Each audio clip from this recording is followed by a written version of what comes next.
as we continue live, we're on beautiful West Palm Beach, Florida. Now to another critical race right here in the Sunshine State. Senator Marco Rubio has opened up a commanding double-digit lead over Democrat Val Demings. After this strong debate performance, let's take a look. The extremist on abortion in this campaign is Congresswoman Demings. She supports no restrictions, no limitations of any kind. She voted against she's against a 4-month ban. She voted against a 5-month ban. She supports taxpayer-funded abortion on demand for any reason at any time up until the moment of birth. Because you didn't support a 20-week ban. You didn't support... Up to the time of viability. But when is that? That's the vague language they all give. And then they talk about the doctor and the family. Let me tell you who else is in that room, that abortion room. The government is in that room because she brought them in there. She wants the taxpayer to pay for that abortion. That's government involvement. Not just to pay for that abortion, but to pay for them all over the world. Look, the senator can play national security expert all he wants. I know he needs that for his next presidential run. Congresswoman, I need to stop you there, and I want to give, because you mentioned the senator, another 30 seconds to the senator. Yeah, I mean, I don't know what she means by play national security expert. I'm the vice chairman of the Intelligence Committee and was the previous chairman of it, so it's actually my job. But my opponent has been in Congress now for half a decade and has never passed a single piece of legislation into law. Not one. The only thing she does is vote 100% with Pelosi. Now, Senator Rubio is right. Val Demings is nothing but a rubber stamp for Nancy Pelosi. By the way, a 100% Joe Biden voter, 100% of the time. Now wants to be a rubber stamp for Chuck Schumer. Now she already supports the Biden agenda 100% of the time, like Joe Biden. She doesn't have fond feelings about half the country. She even campaigned with a far-left activist who actually compared Republican voters to the Taliban and al-Qaeda. Now, Demings also heaped praise on the teachers union boss who tirelessly worked to keep your kids out of school. She called her, quote, the amazing Randy Weingarten, you know, the teachers union head. She also praised the left's very thoughtful plan to dismantle and defund the police. That's a genius move. And like every other radical Democrat, she also supports open borders, wants to limit the domestic production of oil and gas, the lifeblood of our economy, through the socialist New Green Deal. During her 5 years in Congress, only 2 of her sponsored bills ever became law, and both renamed post office buildings. Now, in contrast, just the record. Anyway, in contrast, Marco Rubio is one of the most productive, thoughtful, freedom-loving members of the United States Senate. Let's give a warm Florida welcome to Senator Marco Rubio.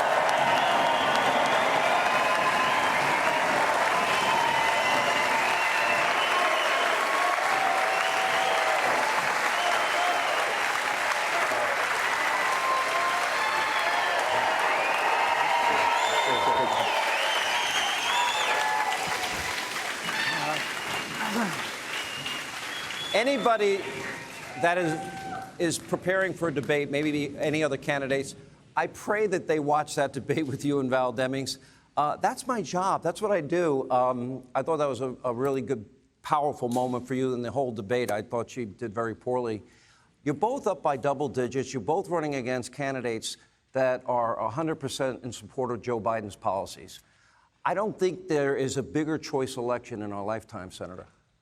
Well, first of all, we're not up by anything because the votes haven't been counted. So it's important everybody get out and we vote and we run through the tape. But that's what they want us to do. But I understand what you're saying. And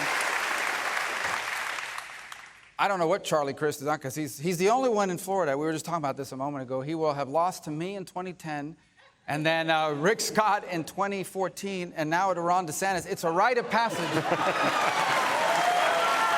That's like the trifecta. And, but he's also the only candidate I know that had, there was three people were introduced on the stage, Charlie Crist, Ron DeSantis, and his fan. And Charlie Crist's fan got his own introduction as well.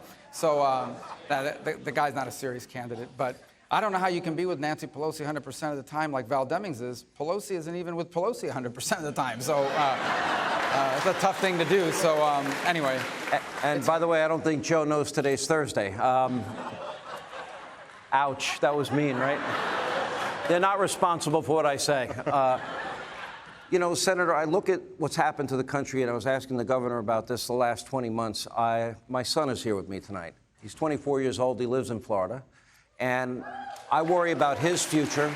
I worry about my daughter's future. She's 21. I worry about everyone in this room, their family, their children and grandchildren's future. I've never seen things get this bad this fast. To me, this is an inflection point for the country. Am I overstating it? No, I think here's what we need to understand. The same party that's a Democratic Party that, I don't say this with any pleasure, that's controlled by two groups, these laptop liberals and these Marxist misfits. That's the core of the Democratic Party today. Not the voters, not Democratic voters, but the leadership of that party. That's where they take their orders from. And I'll be very blunt. If these people stay in power for another 2 years, they'll destroy the country. If they get their hands on this state they'll destroy the state. And so to me, this choice, and I'm glad the governor's here tonight, you know, I always say this to people. People all want to come to America. All these guys like to talk about how terrible America is, but everybody wants to come here. And then the same people say, oh, and by the way, Florida's a terrible place, but they all want to move here. So, by the way, the greatest moment in COVID were all these Democratic governors and politicians that supported shutdowns in their states that come visit you down here. And they all got caught. It's a cottage industry. I mean, if I had a dime for every one of the lockdowners who left lockdowns to come to Florida, I'd be a very wealthy man. I mean, this happened over and over again. They did. And they got caught almost every time. But that's the thing, though. When your biggest critics, people can posture and they can emote politically and say this stuff, but how do they behave? And if even your worst critics are coming to your state, then you know you must have been doing something right. I don't know what my favorite was. Either Gretchen Whitmer, who came and then lied about coming, or AOC that came down and was partying without a mask on. I see we have a lot of AOC fans in the crowd. But my favorite moment is when you talk to one of these Democratic politicians, and invariably it comes down to, oh, yeah, I've been down to Florida a bunch. Oh, yeah, why? He goes, my mom lives in Boca. So that's a great line.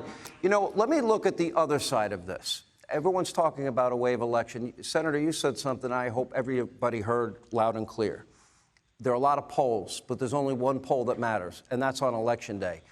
Now, many of you can vote early in Florida. You've perfected the system down here, thankfully. It's no longer 2000 or 2016. But it's so critical because if, let's say, the Democrats took over the Senate and they had a majority, I don't think you'd disagree with me. They'd eliminate the legislative filibuster. Correct. They'd pack the courts. They'd make D.C., Puerto Rico statehood a done deal because they think that would guarantee them 4 Senate seats in perpetuity.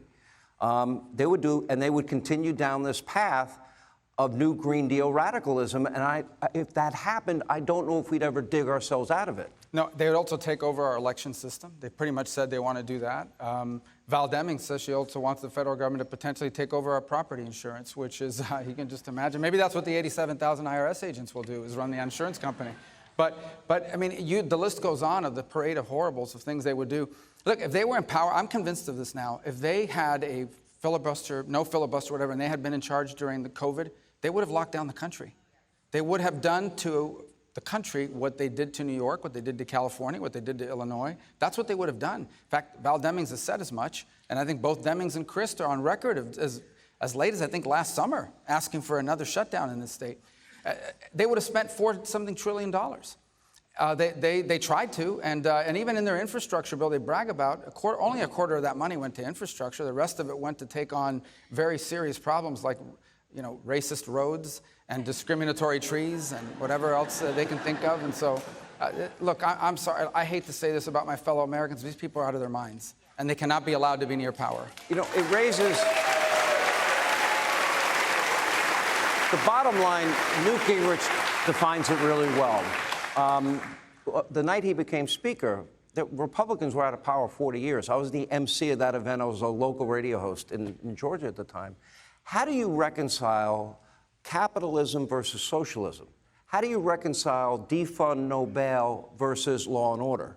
How do you reconcile domestic energy production and energy dependence? How do you reconcile capitalism, socialism, put all these issues together? They're very different competing visions. To me, the only answer is one side's going to win, and it better be our side.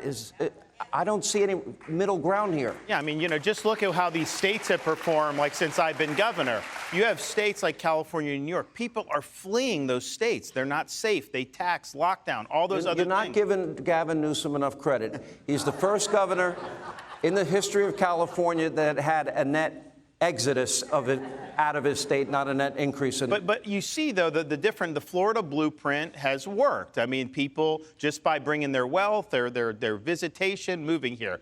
But what they want to do is take those failed blue state models and they want to force that over the entire country. So they want to do things, like Marco mentioned the elections. They want to outlaw voter ID in every election in our country. Can you imagine what happened? They want to mandate. In Florida, since I've been governor, we banned ballot harvesting in Florida, but they would federalize it and they would require ballot harvesting. And so I agree with Marco in the sense of it's not just maybe we disagree on taxes, maybe we disagree on welfare spending. These differences are fundamental. It's about really what it means to be an American and what are our foundational principles. And the left wing of our country has departed from the principles that have made the country great. They're not. You can't reconcile these two visions. One side has to win in the future. There was a time, Democrats are a little left, Republicans are to the right, but we both operated like in the same universe. Now, what's happened here is that these people, they live in these little bubbles, like the laptop liberals. They live in these little bubbles. The Marxist misfits, there's no hope for. But the laptop liberals, they live in these little bubbles where they have a lot of power, and everyone they know is just like them. And so they have these ideas, and they're immune from the consequences, okay? Since Joe Biden has been president, almost 4.5 million people have entered this country illegally, okay? The governor flew 48 of them one day to make a point to Martha's Vineyard. Yeah.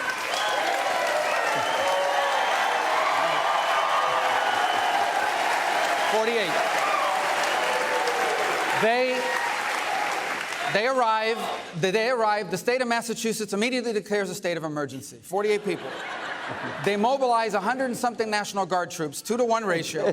Then they do what all these laptop liberals do. They stage this thing at a church where they show, look, we're feeding them, we're giving them toys, and then they deport them to Cape Cod 24 hours later when no one was looking. Less than 24 hours. They live immune from because it's not their schools, it's not their hospitals, it's not their cities that are being overcrowded. And you know where they're moving to? They're moving to immigrant communities and Hispanic communities and states like Florida and Texas and Arizona who have to share all the burden because these laptop liberals, they live immune from the consequences of their craziness. And that's why they're that wild. I'll tell you, one of the areas that you're uniquely qualified to talk about is the area of national security. I am very concerned.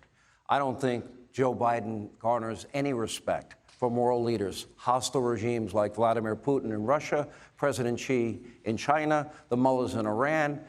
The Saudis mocked him, made fun of him, denied his request to increase oil production. As a matter of fact, reduced it and then exposed that he wanted to collude with them to delay the announcement of their reduction in the production of oil. By the way, if it was a Republican, they'd be put in jail, they'd be investigated, probably impeached. Well, as you know, I'm worried about the national security side of all of this because we see what's happening in Ukraine, and I believe President Xi, when he says that he wants to, quote, reunify with Taiwan, it's not reunify. He wants to take over Taiwan. Well, to be fair to Biden, okay, as we all know, Saudi oil is cleaner for the environment than American oil is, right? So, By the way, headline tomorrow, Marco Rubio says Saudi oil is cleaner. So, according to Biden, my solution is just to pump American oil, put a sticker that says Saudi, and confuse him, and maybe he'll be for it. So, but going back to the point that you're making, so let me give you one example, okay? We have, and I love our military, but it has civilian leadership. And so you look at, it's embarrassing. You look at their Twitter page, and they've video after video about the proper use of pronouns. No, you need to be focused on how do we blow up Chinese aircraft carriers if they ever attack us. So of course they don't respect the guy. They don't respect him. And why would they? And so I think they view him as incompetent. And then I think you see, okay, if you're bad to America and mean to Biden, he'll try to be nice to you. You're Iran, he'll want to do a deal. You're Venezuela, he'll want to do a deal. But China, John Kerry, who's still around, he's like the Charlie Crist at the federal level. He's still around, and he wants to do this climate deal with China. We're going to take this show on the road.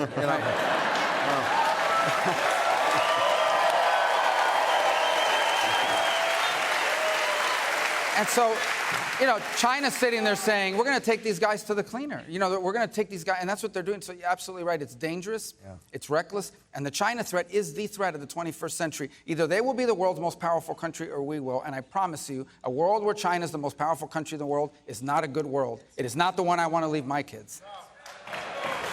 I hope everybody's listening, because that is a real clear present danger for the country. Hey, Sean Hannity here. Hey, click here to subscribe to Fox News YouTube page and catch our hottest interviews and most compelling analysis. You will not get it anywhere else.